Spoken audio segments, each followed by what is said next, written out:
Welcome to Pindar Poetry. We hope you learned something new. You begin by verifying prerequisites and taking the first actionable steps. Make sure you know the virtual environment directory name or path and that you're in the correct project folder. Once done, deactivate any active environment by running deactivate or closing the shell. This prevents locked files.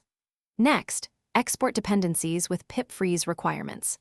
TXT so you can restore packages if needed. These steps prevent accidental data loss and set you up to remove the environment cleanly and safely. You now perform the core removal actions and understand why each matters. First, ensure the environment is deactivated and then remove the virtual environment directory.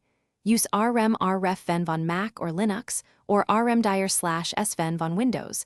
That deletes all isolated packages and binaries. Next, check your IDE or editor settings and remove references to the old interpreter so it won't try to use a missing path. Finally, avoid uninstalling global packages. Virtual environments isolate dependencies for a reason.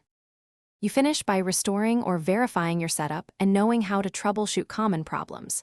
If you want a fresh environment, recreate it with Python mvenv and reinstall packages from requirements. TXT.